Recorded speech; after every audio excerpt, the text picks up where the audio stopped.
오늘의 말씀은 시편 28편 1절에서 9절까지의 말씀입니다. 여호와여, 내가 주께 부르짖으오니 나의 반석이여, 내게 길을 막지 마소서. 주께서 내게 잠잠하시면 내가 무덤에 내려가는 자와 같을까 하나이다. 내가 주의 지성소를 향하여 나의 손을 들고 주께 부르짖을 때에 나의 간구하는 소리를 들으소서. 악인과 악을 행하는 자들과 함께 나를 끌어내지 마옵소서. 그들은 그 이웃에게 화평을 말하나 그들의 마음에는 악독이 있나이다. 그들이 하는 일과 그들의 행위가 악한 대로 갚으시며 그들의 손이 지은 대로 그들에게 갚아 그 마땅히 받을 것으로 그들에게 갚으소서. 그들은 여호와께서 행하신 일과 손으로 지으신 것을 생각하지 아니하므로 여호와께서 그들을 파괴하고 건설하지 아니하시리로다. 여호와를 찬송하며 내 간구하는 소리를 들으심이로다. 여호와는 나의 힘과 나의 방패이시니 내 마음이 그를 의지하여 도움을 얻었도다.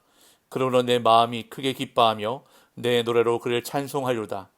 여호와는 그들의 힘이시요 그의 기름 부음 받은 자의 구원의 요새이시로다. 주의 백성을 구원하시며 주의 산업에 복을 주시고 또 그들의 목자가 되시어 영원토록 그들을 인도하소서. 아멘. 시편 28편 또한 다윗이 위기 상황에 직면하여 하나님께 구원을 호소하는 개인적인 탄원시, 비탄시입니다. 이러한 본시의 저작 배경이 무엇인지는 확인할 길이 없지만 심각한 질병이나 원수들의 대적 등 왕으로서 다윗이 겪었던 어떤 심각한 위기 상황과 관련된 것만은 분명합니다. 그 가운데서도 많은 사람들은 다윗이 생애 후반기에 겪은 가장 큰 고난이었던 압살롬의 반역 사건을 그 저작 배경으로 하고 있다고 주장합니다. 물론 확인되지는 않지만 설득력 있는 주장으로 여겨집니다. 이러한 본시의 핵심 주제는 시인 자신을 악을 행하는 자와 함께 이끌지 말아달라는 것입니다. 즉 다윗은 선악간의 정당한 보응을 간구하고 있는 것입니다.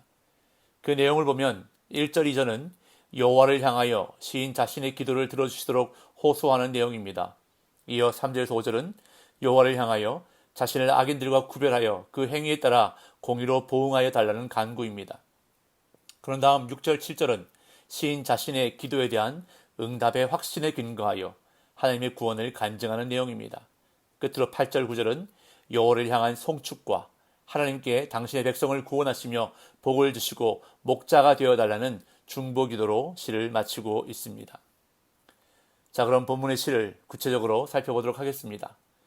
절박한 상황에 처한 다윗은 가장 먼저 여호와여 라고 하나님을 부르며 자신의 기도에 응답해 달라고 간청합니다. 1절입니다.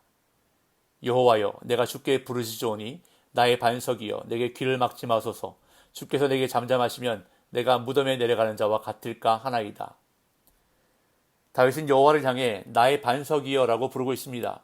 이 표현은 하나님이 반석과 같이 견고하고 안전한 피난처가 되신다는 고백입니다. 그런데 그 하나님이 마치 자신을 향해 길을 막으시고 아무 말씀도 하지 않으시는 것처럼 느껴집니다.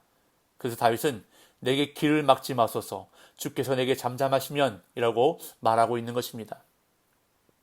이러한 하나님의 침묵 때문에 다윗 자신은 무덤에 내려가는 자와 같다고 고백합니다. 여기서 말하는 무덤은 구덩이, 수월의 입구라는 뜻입니다. 이것은 단지 생명이 끊어지는 것을 말하는 것이 아니라 하나님이 계시지 않는 곳으로 떨어지는 것, 곧 하나님과 단절되는 것을 나타냅니다. 성도에게 있어서는 이러한 상황이 큰 환난의 때입니다. 하나님의 부재를 경험하는 것. 이것을 성도는 사실 더 두려워해야 한다는 것입니다. 다른 어떠한 어려움보다 하나님이 함께 하시지 않는 것이 성도에게 있어서는 무엇보다 큰 환난이라는 것입니다. 그런데 다윗은 이러한 상황에 지성소를 향해 손을 들고 기도합니다. 2절, 내가 주의 지성소를 향하여 나의 손을 들고 주께 부르짖을 때에 나의 간구하는 소리를 들으소서. 하나님이 외면하신 것 같은 상황에서 도리어 하나님이 계시는 지성소를 향해 손을 들고 다윗은 기도합니다. 여기서 손을 든다는 것은 절박함을 나타냅니다. 입으로만 간구하는 것이 아니라 마음과 뜻과 몸, 곧 자신의 전부를 들여 하나님 만나기를 원하고 도움을 절실하게 요청하는 것을 나타냅니다. 예루살렘이나 성소도 하나님의 임재를 상징하지만 지성소는 하나님의 임재의 중심인 곳을 의미합니다. 다윗은 하나님의 임재가 가장 강하게 나타나는 것을 향해 간절히 부르짖습니다. 하나님을 향해 시선을 둔다는 것입니다. 환난을 바라보며 낙심하고 절망하는 것이 아니라 환난보다 더 크신 하나님을 바라보며 부르짖는다는 것입니다. 이처럼 성도는 환난의 때에 큰 그 환난보다 더 크신 하나님을 주목해야 합니다. 환난 때에, 어려울 때에 하나님이 임재하시는 지성소를 향해 손을 들고 기도하는 저와 여러분들이 되시기를 간절히 소망합니다. 그런 다음 다윗은 악인에 대한 하나님의 심판을 촉구합니다. 먼저 자신이 악인과 함께 멸망하지 않기를 하나님께 요청합니다. 3절 악인과 악을 행하는 자들과 함께 나를 끌어내지 마옵소서. 그들은 그 이웃에게 화평을 말하나 그들의 마음에는 악독이 있나이다. 다윗은 자신을 악인들과 함께 끌어내지 말아달라고 청원합니다. 여기에서 사용된 동사는 붙잡아 당기는 것을 말합니다. 악인들과 한패로 취급하여 그들과 동일한 운명을 맞게 하지 말라는 것입니다. 그러면서 다윗은 악인들의 위선을 고발합니다. 그들은 입으로는 샬롬, 화평을 말하지만 속으로는 악이 가득한 위선자라고 말합니다. 그래서 악인과 의인을 구분하는 하나님의 정의로운 심판을 간구합니다. 4절 그들이 하는 일과 그들의 행위가 악한 대로 갚으시며 그들의 손이 지은 대로 그들에게 갚아 그 마땅히 받을 것으로 그들에게 갚으소서. 다윗은 악인들이 그들이 저지른 악행에 대한 벌을 받게 해달라고 청원합니다.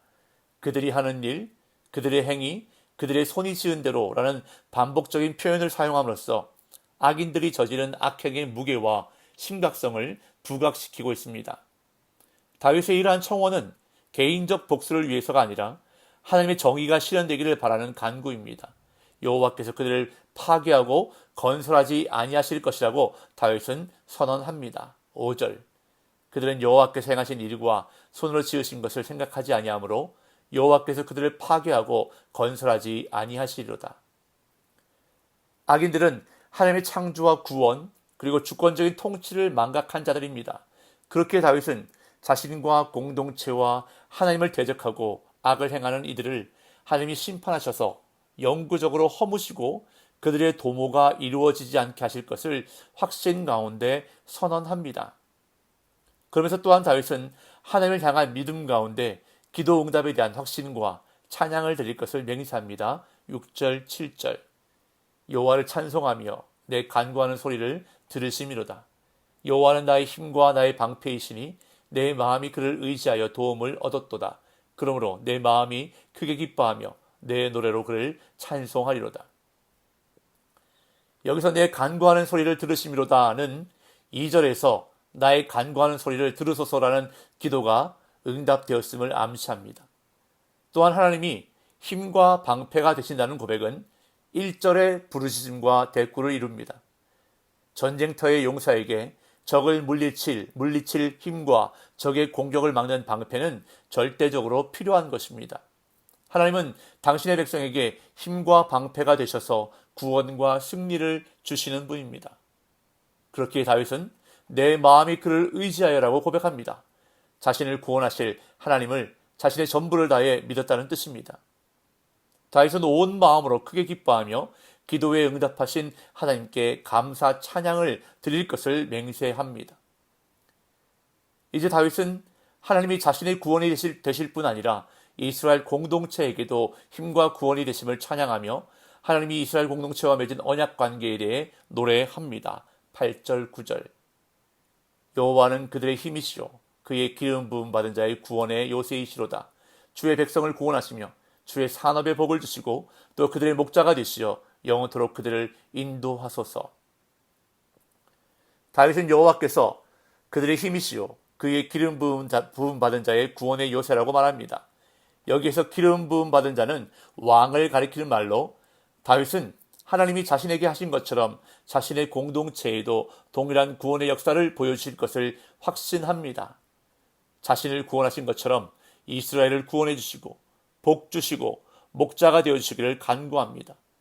여호와께서 그들의 목자가 되신다는 것은 하나님의 다스리심과 보호와 인도, 공급하심이 영원토록 지속된다는 것을 나타냅니다. 다윗은 개인의 청원으로 시작해서 마지막에 공동체를 위한 청원으로 이 시를 마치고 있습니다. 오늘 본문의 시편을 통해서 두 가지 교훈을 깨닫게 됩니다. 다윗은 마치 하나님이 그를 외면하시는 것과 같은 상황에서 더 적극적으로 기도하면서 하나님께 매달리고 있습니다. 지성소를 향해 손을 들고 간절히 하나님께 간구합니다. 우리에게도 이러한 기도의 모습이 있어야 할 것입니다. 기도가 응답되지 않는 것처럼 느껴질 때 더 적극적으로, 더 간절하게 지성소를 향해 손을 들고 기도하는 저와 여러분들이 되시기를 간절히 소망합니다. 또한 다윗은 어려움 가운데서도 믿음의 확신으로 기도하고 있습니다. 기도의 응답을 얻기 위해서는 간절한 간구뿐만 아니라 믿음이 필요합니다. 믿음의 기도는 역사하는 힘이 큽니다. 성도는 믿음으로 말미암아 사는 사람들입니다. 오늘도 믿음으로 기도하고 믿음으로 살아가는 복된 날 되어서 그 믿음 가운데 하나님이 역사하시는 놀라운 은혜가 있으시기를 예수님의 이름으로 축복합니다.